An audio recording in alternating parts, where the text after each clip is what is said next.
Que tu sois un homme ou une femme, on t'a probablement dit que tu avais besoin de protéines pour performer lors de tes entraînements. Et tu n'es certainement pas le seul à utiliser les compléments alimentaires en salle de musculation. En 2019, plus de 10 milliards de dollars ont été dépensés en protéines dans le monde. Alors, la protéine en poudre vous aide-t-elle vraiment à développer vos muscles ou est-ce que c'est de l'argent jeté par les fenêtres? Parlons donc de la façon dont votre corps utilise les protéines pour développer vos muscles et si les protéines vous aident réellement à tirer le meilleur parti de vos entraînements. Salut à tous, c'est Jérémy et aujourd'hui on va voir si une supplémentation en protéines est utile ou non.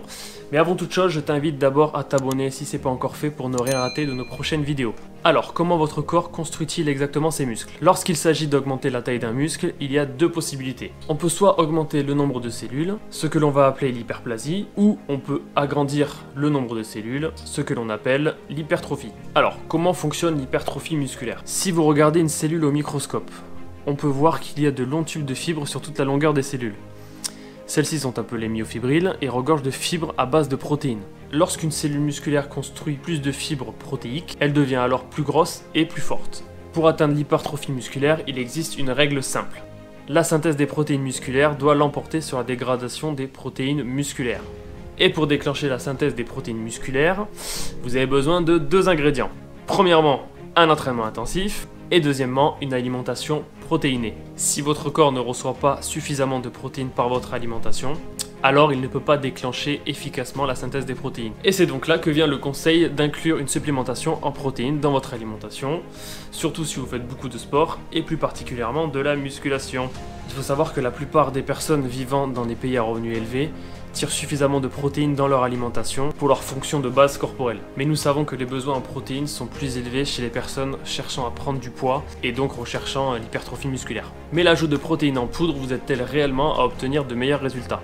Eh bien, il y a tellement d'études sur le sujet. Si seulement il y avait une analyse qui regroupait tous les meilleurs résultats pour avoir les meilleures réponses possibles, ça serait top. Ah, bah ça y est, j'ai trouvé. Publié en 2017 par le British Journal of Sports Medicine, je sais pas si mon accent était bien, on peut voir si la supplémentation en protéines conduit à une prise de masse musculaire et de force. Dans ces essais, près de 2000 personnes ont suivi un programme d'entraînement. Chez ces personnes, l'apport protéique moyen avant même la supplémentation était de 1,4 g de protéines par kilo de poids de corps par jour. Et c'est déjà au-dessus de ce qui est recommandé pour une personne sédentaire qui tourne autour de 0,8 g de protéines par kilo de poids de corps. Le groupe expérimental a reçu une supplémentation en protéines de près de 36 grammes par jour en moyenne, avec près de la moitié des essais utilisant de la whey. Quant à lui, le groupe témoin a le plus souvent reçu un complément en glucides pour s'assurer que les calories totales étaient les mêmes que celui du groupe expérimental.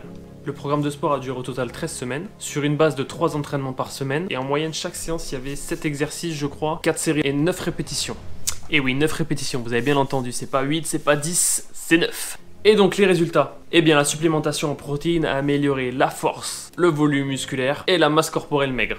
Donc en fin de compte, vous ne jetez pas votre argent par la fenêtre, une supplémentation entraîne quand même un certain avantage. Mais, oui, il y a toujours un mais. Premièrement, il y a un point où la supplémentation en protéines ne conduit pas à plus d'avantages. En effet, les chercheurs ont découvert que les avantages d'une supplémentation en protéines plafonnaient après un apport quotidien total de 1,6 g de prot par kilo de poids de corps. Donc prenons un exemple pour une personne qui pèse 80 kg, cela signifierait un apport total de protéines à la fois en nourriture et en supplément de 128 g par jour.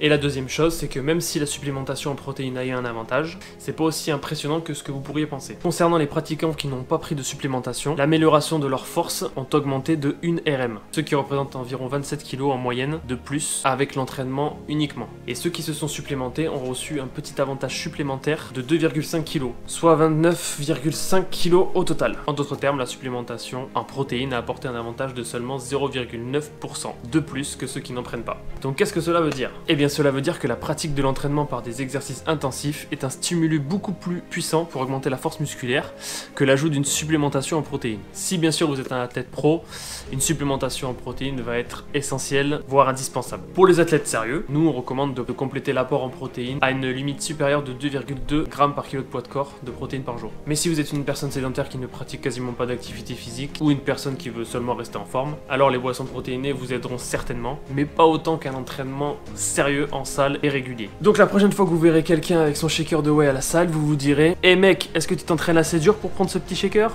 Après Après, bien entendu, il existe d'autres raisons pour lesquelles les personnes se supplémentent en protéines. Soit pour augmenter leur apport en protéines sans manger beaucoup plus de calories, soit pour supprimer l'appétit, ou pour aider à la récupération après un cardio par exemple. Si ce genre de format un peu plus court et à la fois scientifique t'intéresse, n'hésite pas à le dire en commentaire, et même si ça t'intéresse pas, n'hésite pas aussi à le dire en commentaire, ça permettra dans tous les cas de faire avancer la chaîne. N'hésite pas aussi à partager la vidéo si vous pensez que ça peut répondre aux questions de certaines personnes. Et pour terminer, si vous voulez obtenir des conseils plus spécifiques et plus personnalisés, n'hésitez pas à nous contacter, Ariel et moi, je vous mets les Instagram ici, ou par mail, ça sera dans la description. Sur ce, je vous laisse et je vous dis à la prochaine.